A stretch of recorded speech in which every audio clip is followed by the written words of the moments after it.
Bakit ako umiiyak ng sakit? Kung may mga pangalan pa rin na hindi pa natutulog. Bawat ginit sa dilang, kasama ang mabigat ng pagsunga. Parang nasa daan ako patungo sa muling pagkabuhay para sa almusal. May tinapay kasama ang araw. May sinag na naglalakad sa loob ng bahay. Ngunit may mga gabing ang tasa ay nagiging baso. Mga bumubulong na tinig na para sa ng kape. Isingin ang mga buhay, bantayan ng mga patay para sa ng kape. Kapag ang umaga ay may ngiti at ang ibig ay may tahimik na laway para sa ng kape. Kapag ang usok ay pareho, ngunit ang salita ay iba. Para sa ng gabi, sa almusal, buhay.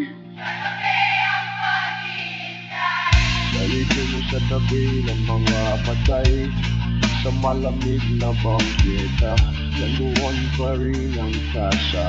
Parang isang lumang pangako, bawat pag-igo, isang pananabik sa dibdib, isang pagtatangkang makahanap ng lakas sa isang nabubulok na kataway. Sa bukang liwayway, isang tanda ng simulang mahilig na singaw. Sa gabi, saksi sa isang pagpanaw na hindi na maribabalik. Ang init ng tasa ay pareho pa rin, ngunit ang lasa ng bawat kaisipan isinulot na iba. May isang taong hindi na magigising, may isang taong pinipilit pa rin bumangon mula sa libingan.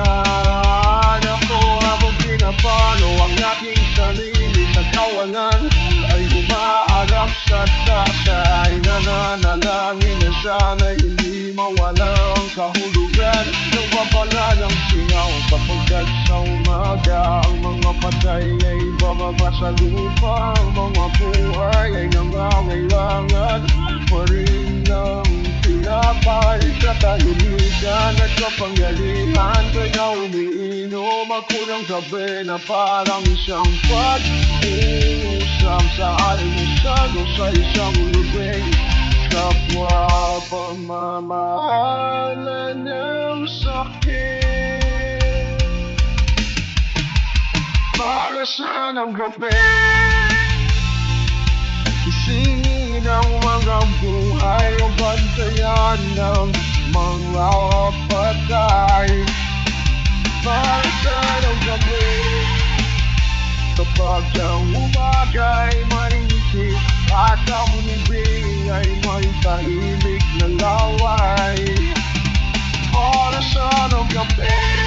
Kapag ang usok ay pareho, ngunit ang salita ay magkaiba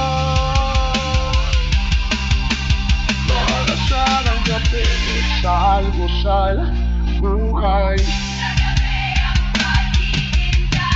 Sa loob ng tasa, may araw na naglalakad. Sa loob ng tasa, may gabing hindi lalago dahil sa pagpapakabala at pagpapapabaya. Isang singaw lamang ng naiwalay, isang lihim na panalangin lamang.